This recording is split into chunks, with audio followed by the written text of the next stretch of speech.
Hi, I'm Johnson Haygood. I'm in Vero Beach, Florida, and you are watching the Best Practices Show.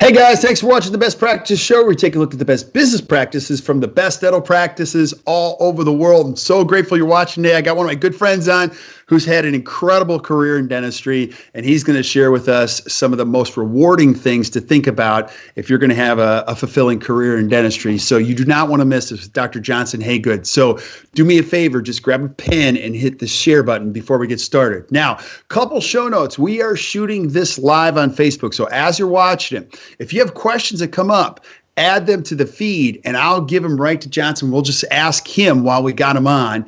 And if you have questions later on, continue to add them in the feed because we want you to get the most out of this while you're watching this. And again, even today, a couple suggestions on shows. Keep sending us to those. All I can say is thank you again for all the shares. We're up over 39,000 followers on Facebook and 150,000 of you on iTunes.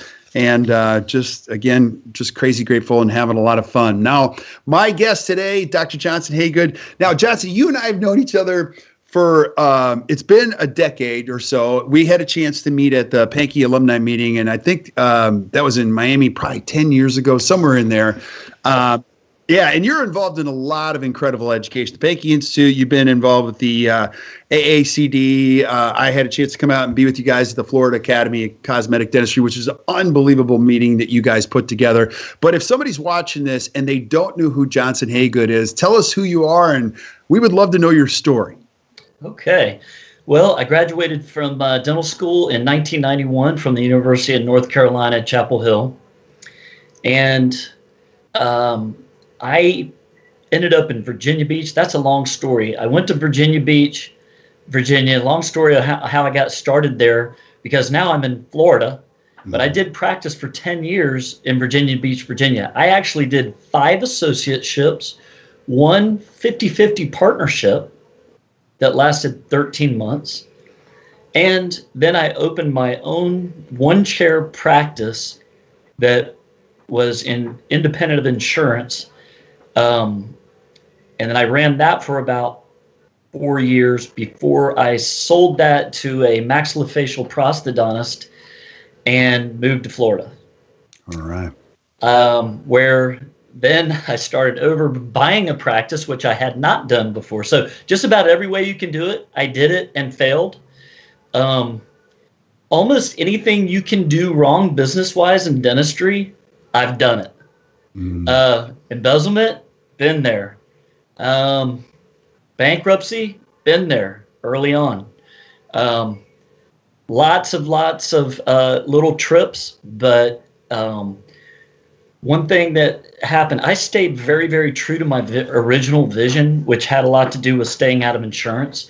Yeah. And the payoff came later in life. It took me 25 years to become an overnight success, but I got a really great practice, and today I want to really talk about having a rewarding career in dentistry, financially and for your soul.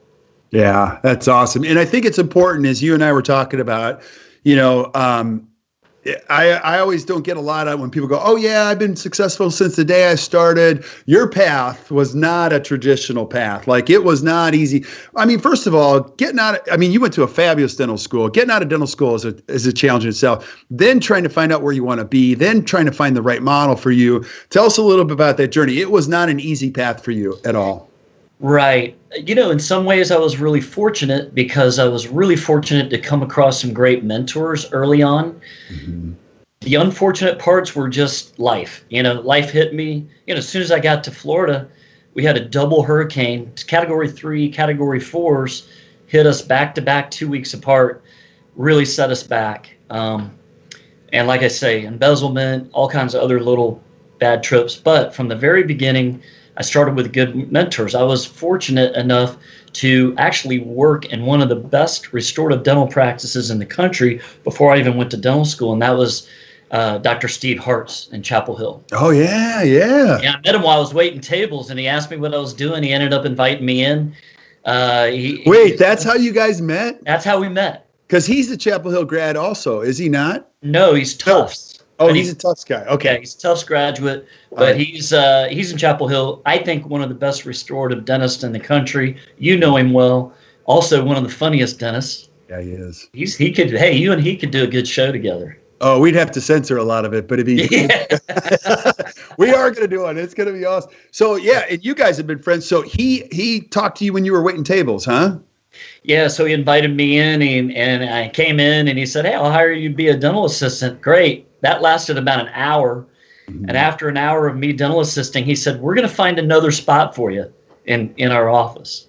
And so the dental assisting didn't go too well, but he put me back in the lab, and I got to do a lot of lab work and learn a lot of stuff that they're teaching at the Pankey Institute before I even went to dental school. So when I went to dental school, I knew that I was going to be a restorative dentist and that I was going to study at the Pankey Institute after I graduated. And I feel like that was very, very, just a huge blessing to start that way. And then, of course, I met Paul Henney and Charlie Verapapa.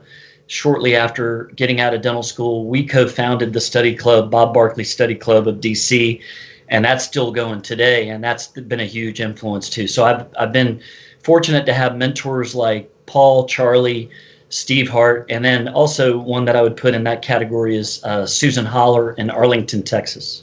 Yeah, all amazing people, and I got a chance. Like I said, you and I met 10 years ago, but Charlie I met probably 20 years ago. And all those guys, even Paul, they've just been incredible at bringing people into the fold and taking good care of them. I mean, I met Charlie when I had no money, and he would bring me to courses, and it was awesome. And what you learn from that is just unbelievable. And I had no idea that Steve got you involved in dentistry. So yeah. I'm learning a little bit more context about your story. Now, I do want you to talk about the why before we get into the how, because you guys get a chance to mentor a lot of dentists. You've been down at the Institute. You get dentists that come also in at Spear. I spent 5 years out helping at Spear as well. That's awesome. That is awesome. And you get to see dentists at all different phases of their career. How important is the fulfillment or the rewarding piece of dentistry? Because we joke about this, dentistry can be the greatest job or the worst job, right? Exactly. And, I can't say that I have all good days. I still have tough days. Mm-hmm. But if you look at my schedule and what I'm doing, I'm independent of insurance. So we will assist our patients in getting their insurance filed for them to be reimbursed. Mm-hmm. But we are a true fee-for-service practice, which, by the way, is just takes a long time and hard work, but it's worth it. I want to be able to spend it. It's a relationship-based practice. Mm-hmm. In other words, every patient, we're more interested in the relationship than anything else. I don't have daily production goals in my practice. I do have financial goals for months and years, but we just want to do what's right for each person. We're in it for the long haul with our patients. It's really all about the relationship, because that's what makes your days go better. Mm-hmm. And not just the relationship with the patients, but also your team, your extended team being your specialists, and then the other professionals that I work with.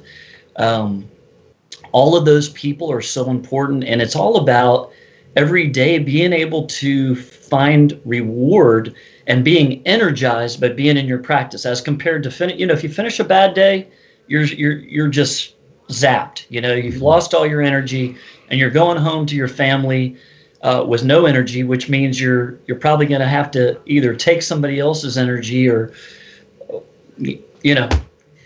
all about the energy thing.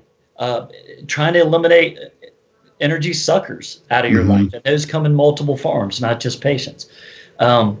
What I want to do is leave my practice energized. And most days I would say I work out after And then I feel even better after that. So you're the triathlete. I work out 6 days a week. My hours are 8 to 3:30 every day. We skip lunch, so everybody's out by 3:30, and I'm finished with the gym by 5. So you do 8 to 3:30, and you work how many days a week? 4 days a week. Yeah. Which days? Monday through Thursday. So we work 192 days a year. Okay. And then do you take a lunch at all? I'm always curious how that works. No lunch. Yeah. I mean, unless I need to set up a lunch meeting, then we'll do it every now and then. Wait, and patients still come to your office without evening hours or Saturdays and Sundays and type things like that? Yeah, they still come. You know, part of this is realizing that you can't be everything to everybody. You got to decide what you want, and then you can be better for your people. You got to decide what you want to do. Don't let the tail wag the dog. If you just stay in it, tough with this fee-for-service idea. Now, with that being said, I don't think anybody can do it anywhere. Mm-hmm. And I even moved once in my career. Right. I was in Virginia Beach for the first 10 years. And at the time, I didn't feel like I could have a conversation with a patient without talking about insurance. Mm-hmm. And Paul Henney says, geez, I just got back from Florida and this guy was telling me his patients didn't have insurance. And I literally the next day I signed up to take the board. And after being a dentist for 10 years, I sold my practice and moved to Florida. Now, I've also watched insurance and corporate dentistry move in down here and take over. Mm-hmm. Actually, that is benefiting me right now. So the many practices are getting sold to corporate right now. Insurance is involved more than ever. Even my patients, we have more conversations about insurance than I used to. Mm-hmm. So it's even pervaded into the I tried to run away from it and I couldn't escape it. I've had to deal with it too. But, what I've found now with these changes that are happening are actually helping me differentiate my practice so much more. It's actually making it better for me. Yeah. People are looking for this. Now, when they come in here and they get to sit down and have somebody listen to them for a little while and not be running around to 2 or 3 patients at a time, the people that want that will find you. Yeah. So fee-for-service, high-quality dentistry is not dead. It's not dead. They used to tell us, back in the day, I remember Liberty Dental was one of them. They said, you guys are the last cottage industry. They were telling us this in the 90s. You're going to be like pharmacists. You're going to be working for Walmart. It's all going to be over in a decade. You may as well sell your practice now. And we were also told by our financial planners and even some of the best teaching institutes that our practices were going to be worth nothing, so don't even put that in your net worth. Right. Well, guess what? Right now, I'm actually getting ready to, I don't mind sharing numbers and stuff. I'm so excited because I'm going to have my first $1 million year. Mm-hmm. Well, a lot of people are like, so what? That's nothing. Mm-hmm. Yeah, but I got 3 chairs and 900 square feet of space and $1,000 mortgage that I'm almost done with. Yeah. And I'm going to do $1 million. Yeah. So I don't need to do more. I don't want to do more than that. Yeah. And, these guys, I could sell, my practice is worth at least 70% of that. And some corporations are paying 100%. Yeah. But sorry, they can't have it. Yeah, absolutely. Absolutely. And I love what you said before we went, you're one of those great teachers who's not like saying this is the way, it's a way. Explain that. Like it's a way to do it. There's a lot of ways you can do this in dentistry. You can go for the $10 million practice if you want. I love simplicity. So when you keep things simple and your net at the end of the year it's not how much you produce, it's how much you keep and what what your life looks like more than anything and how well you take care of your patients. Yeah. I mean, it's a pretty good lifestyle. This is, and I'm able to stay in shape. I could do this for a long time. I won't have to, but I can. Yeah. That's awesome. That is awesome. And, when you talk about the path in dentistry, take us through this. So we're going to talk about your 5 tips, and I'll go in any order you want. If you want to go in reverse, we can go. But start where you want to start. If I'm a young dentist watching this, let's say, Johnson, I'm 32, and I'm like, man, I'm just not having that much fun. What would you tell me? What are the 5 tips? I would say if you're not having much fun, it may be because you're trying to work. My guess is that in many cases you're working too hard to make what you make. and you're moving too fast. You're not connecting with people. You're maybe doing commodity dentistry to some extent. You're doing crowns on people instead of for people. And so I'm going to give, and I'm going to say, if that's your issue and you would like to see fewer patients and still make a very nice living and really enjoy your work better and really feel better about the quality of what you're doing, then I'm going to give you 5 tips, because I started off, I was going to write 10, and I told you earlier, I wrote down 5, and then I thought, you know what? The next 5 are not going to be anywhere near as important as these, so I'll focus on these. And I'm going to start at the bottom. I'm going to move up to the top. Number 1 is the most important. That's coming last. First is internal marketing. Okay. Internal marketing versus external marketing. And guess who I learned more about that from than anybody else? I don't know who. Kirk Barrett. Oh, stop. Come on. Well, we still watch. I've saved some of the seminars. You could spend 5 full days a year in office meetings just reviewing the tapes of Kirk talking about internal marketing. And if you haven't exhausted all of those before you ever start doing external marketing, we're basically doing no external marketing now. I have in the past. I think it's something that you need to do in the beginning. I've found that the ROI on most of my external marketing is just doesn't make sense. I've got a really great website, I think. Take a look at that, Vero Beach Art of Dentistry. We have a lot of folks come to my practice who are retiring, and their dentist looks up for credentials in our area, and they send them to me. That's my number 1 way besides personal referrals. Website, but it's really dentists going on the website and then sending their patients as they retire here. That's so become my second best new patient thing. So my website, but internal marketing, that is taking care of the folks that are right in front of you, right? Answering the phone correctly and having phone skills. We are not trying to get every patient call in. That's not something we're trying to 100% of those calls. We need a good match. We will have some people say, hey, it sounds like you might be better off giving such and such a call. Mm-hmm. So we want to help every patient that's on the phone, even if it means not taking them into our practice. But otherwise, and just lots of little things like, and this was our idea that we came up with. This is a tumbler, and it's got my logo on it, Vero Beach Art of Dentistry. I don't think you could read it. But everybody loves these. I bought them in mass, got about and so they came out to about $8 a piece. Mm-hmm. And we give these to new patients, people who refer patients, people who we saw 10 minutes late. If we see anybody 10 minutes late in our office, they get either one of these or Starbucks or Panera's gift certificates. Everybody in the office has the power to do these things, to give these things away for whatever reason. Mm-hmm. And so, again, there's a million ways. Kirk, watch his stuff and learn all the ways that you can do, because if you do all this stuff, you might not have time to do external marketing. So that was my tip number 1 is internal marketing. Yeah, and I would imagine you being fee for service, when you're doing a lot of internal marketing, you're getting patients that come in and go, look, I already know the rules. I already know that you're expensive. I already know that you're not going to take my insurance.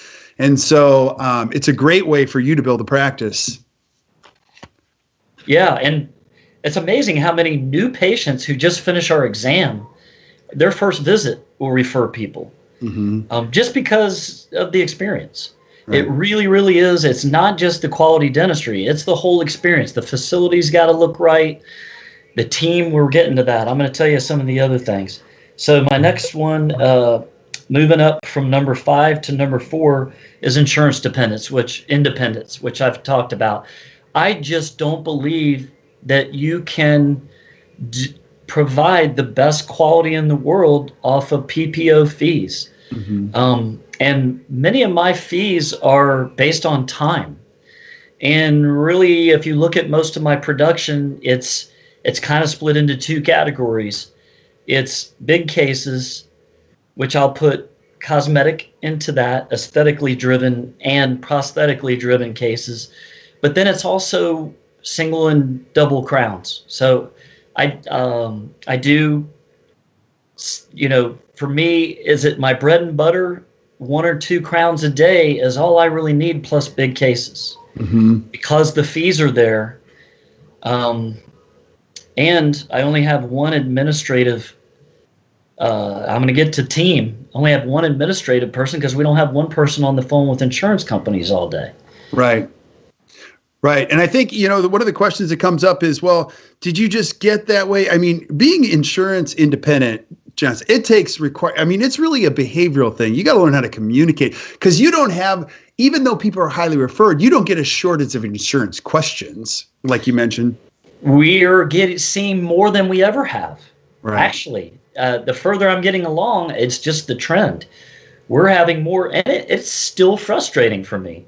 There's something in the back of your mind going, oh my God, do we really have to go there again? I thought I was, had escaped, but I have not 100% escaped having to talk about insurance. One of my favorite sayings I got from Paul Henney, and that is, in 1979, we had our first dental insurance, and they had $1,000 max per year benefit.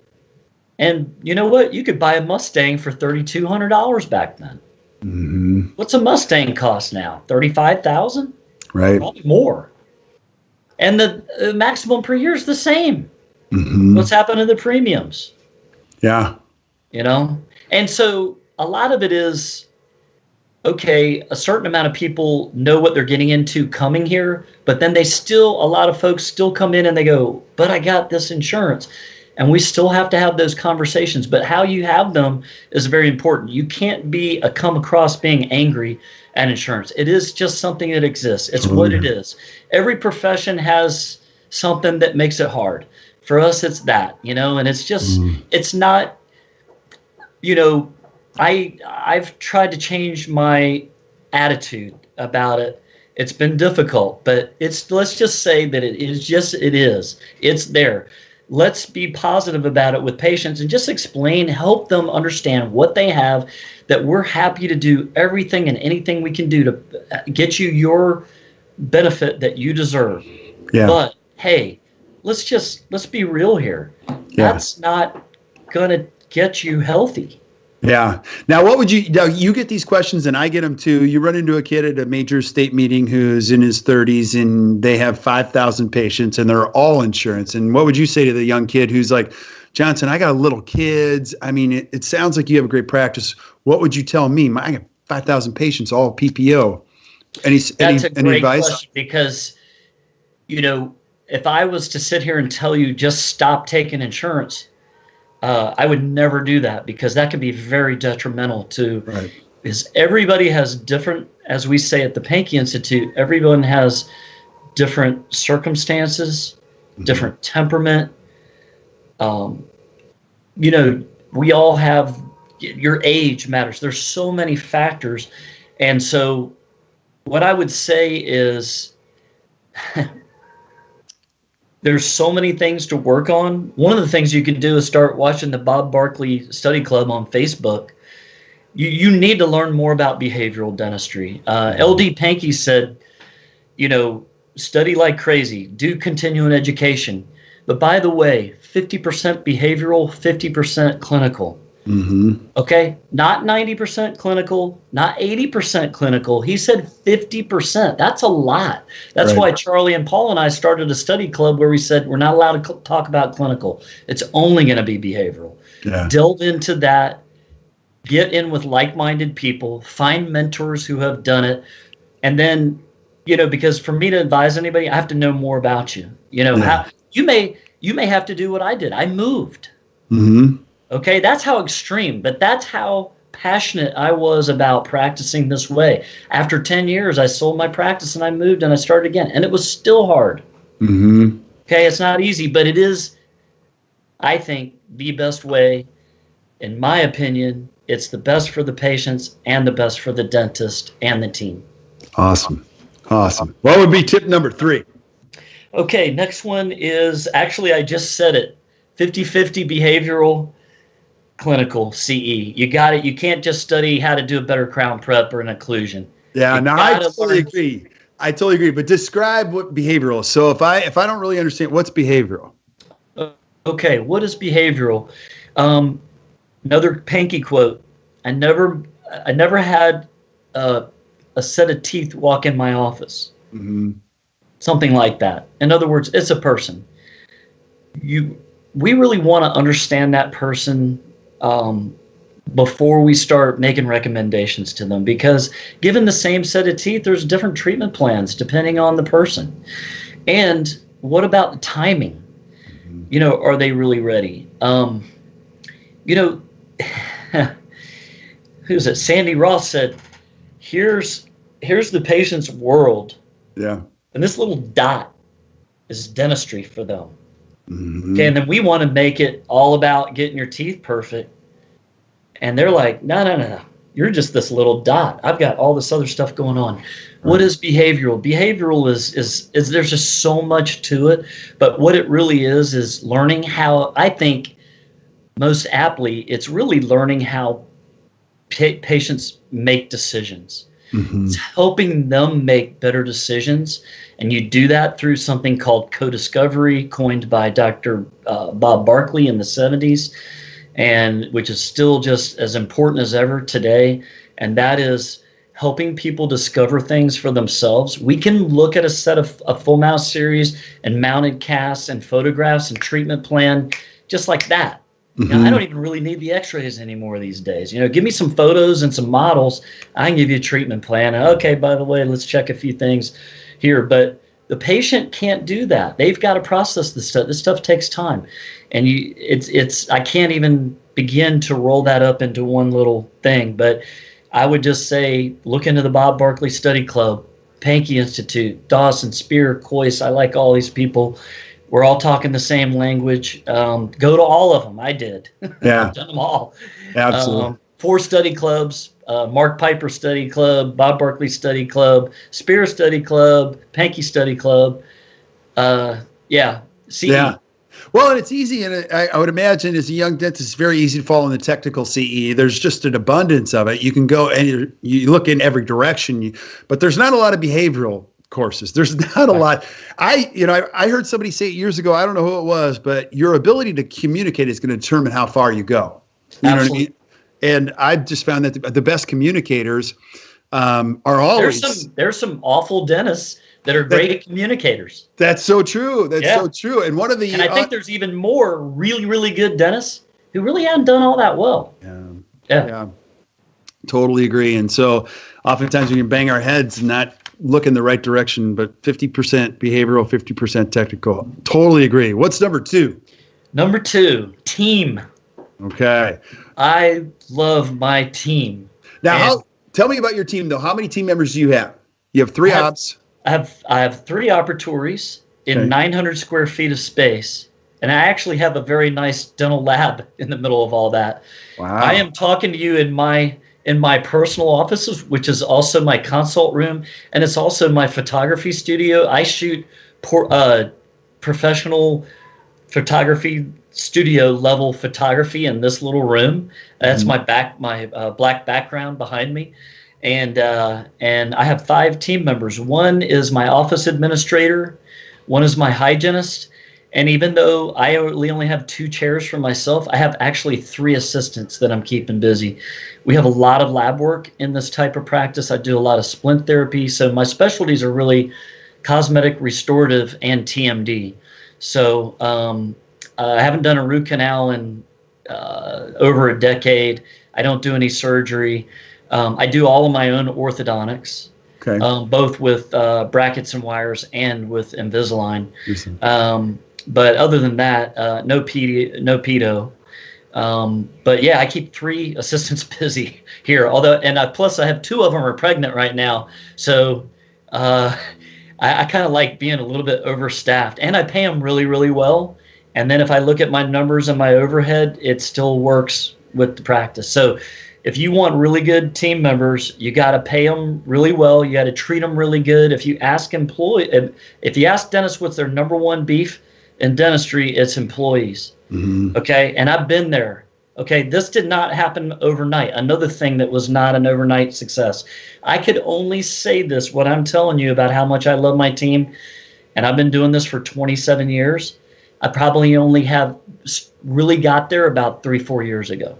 Mm-hmm. Okay. What was the secret, though? What was the secret to finding these 5 people? Do you have any tips or tricks or some good advice? I'll give you a couple because, I learned a lot about hiring from Paul Henney, and there's a lot that you can learn about how to hire the right people. You were talking about it recently on one of your morning videos on hiring.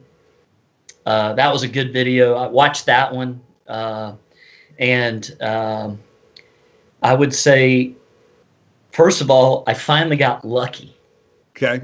All right, because I had a lot of bad hires. Mm-hmm.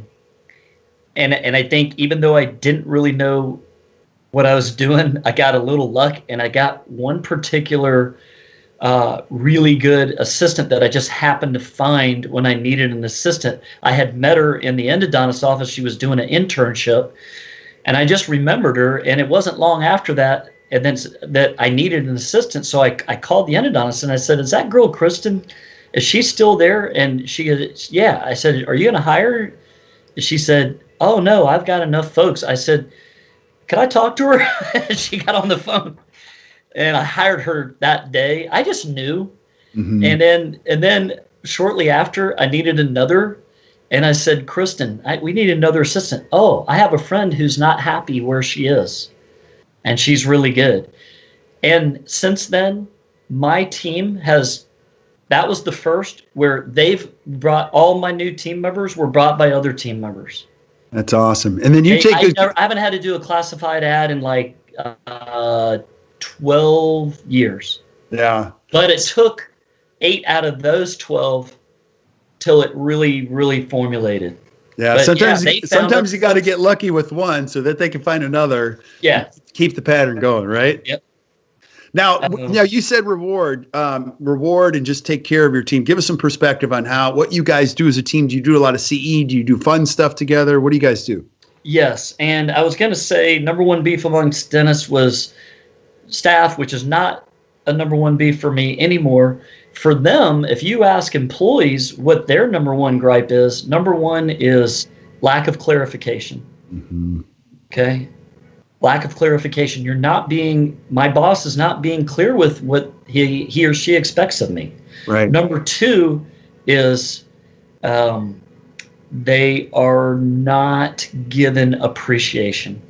Mm-hmm. And so I think probably one of the best things that I have gotten that I'm good at this point is I constantly tell them how much I appreciate them and why.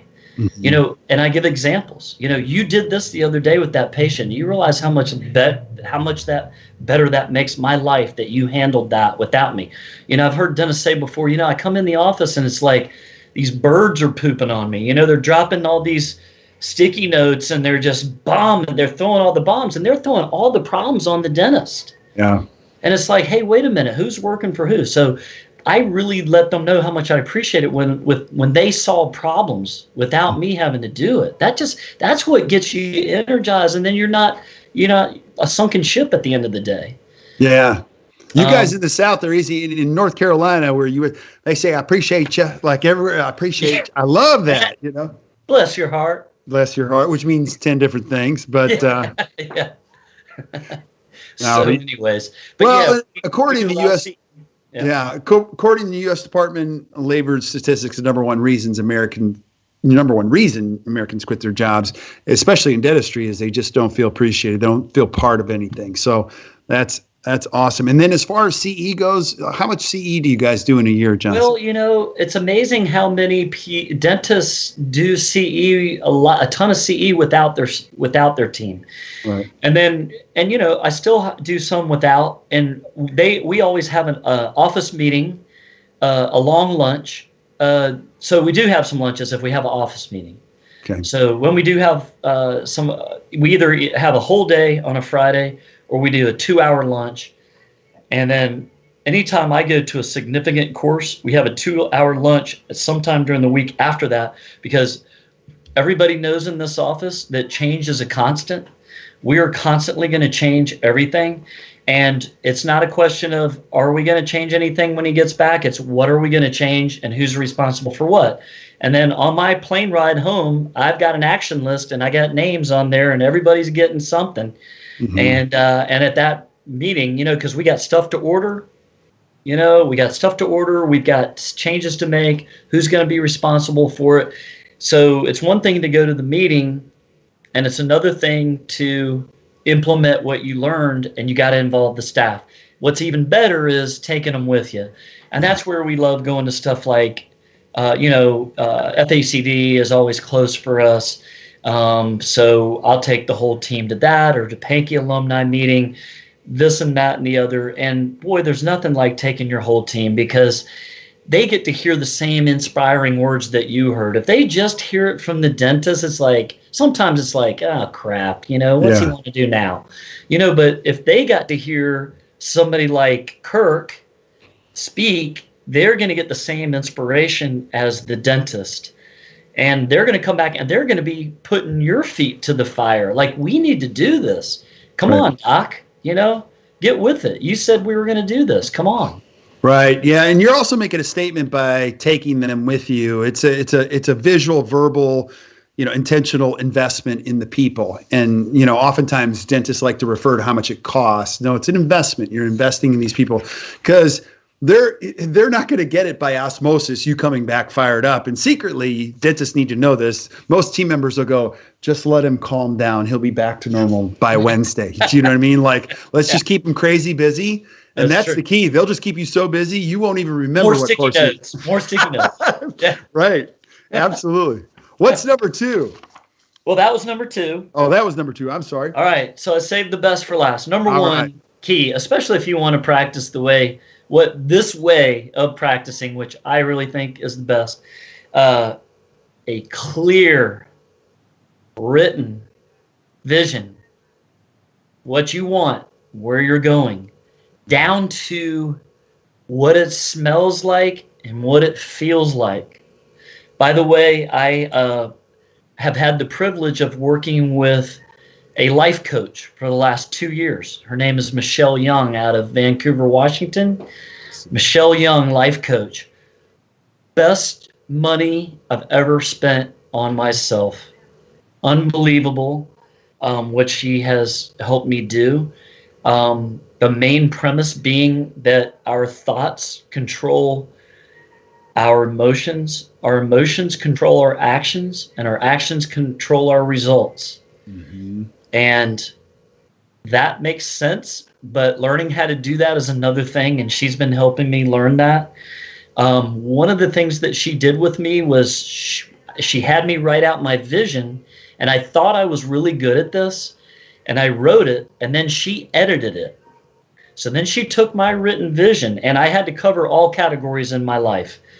My spiritual life, which I'm just a giant Christian, and that's number 1. My family life, my practice, my health, working out, hobbies, fun, play, all this stuff, and written out in a form. You couldn't just write bullet points. So then what she did was she said, so how does that make you feel at the end of the sentence?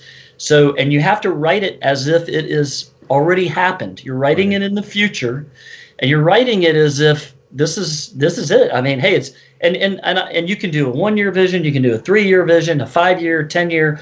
I think multiple is the best. Right. You got to take the time to sit down and do this stuff, and then get some help, from somebody, and have them look at it, because I wrote a lot of bullet points, and she says, no, that's not good enough. I want to know what it feels like to weigh what you really want to weigh. Yeah. Now, a lot of people have heard this and they go, Johnson, I hear that all the time, and I wrote mine and it's in a binder somewhere, but vision work never ends. Like, you're constantly working on it. Would you agree in all these years you've been practicing? Well, I've especially been doing that recently, and yes, written, and I said written, it's got to be written, but it's also something that you just think about. Right. I also spend a half an hour every morning when I wake up doing something called Egoscue exercises. If any of you are having trouble with your neck and your back, most dentists look into Egoscue posture therapy, and I just do about. Who are you working with over there? Those guys are awesome. Well, I've got a girl in town named Katie Ingersoll. Okay. And for the price of a crown,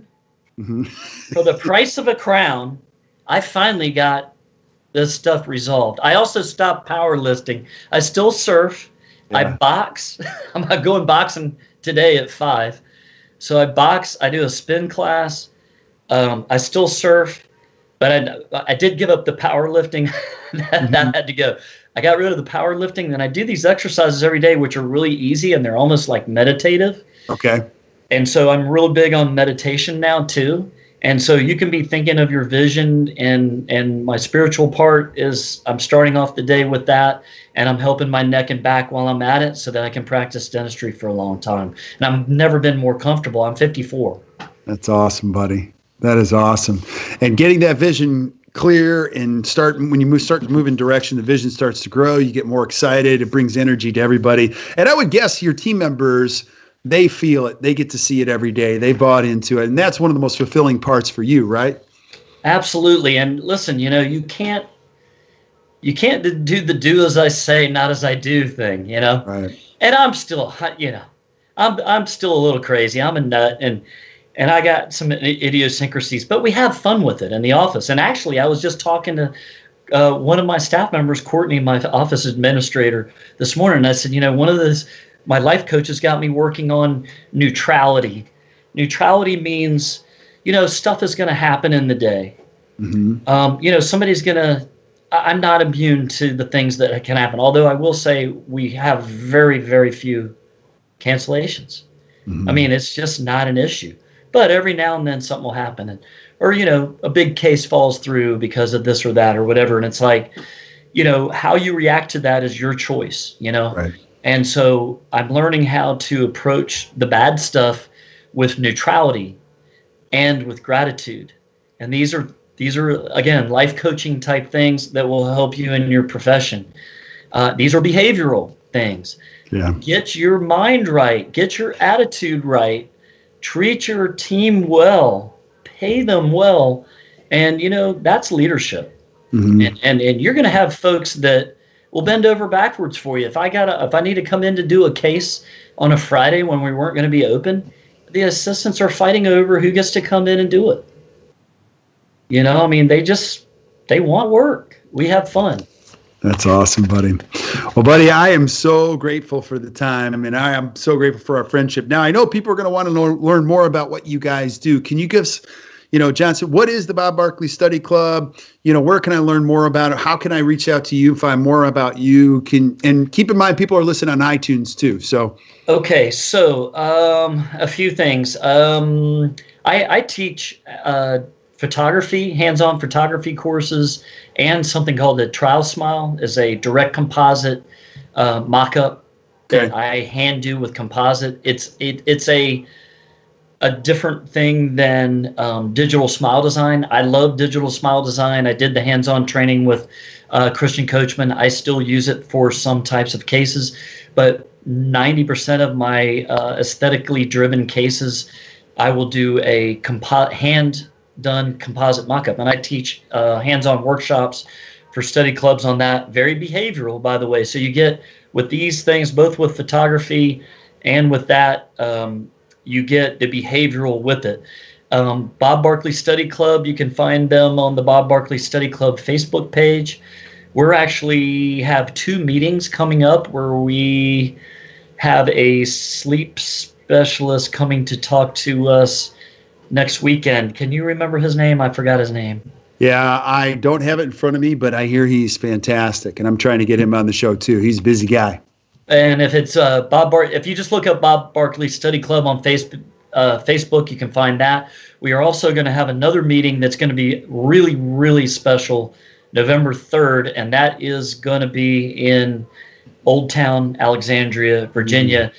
And that will be Paul Henney on the very latest on behavioral dentistry. And I tell you, if this stuff makes sense to you and you really want to know more about behavioral dentistry, I would think about being there November 3rd. And again, go right to that Facebook page. Also, the Pankey Institute, I believe there's, of all these institutes, I think they're all great.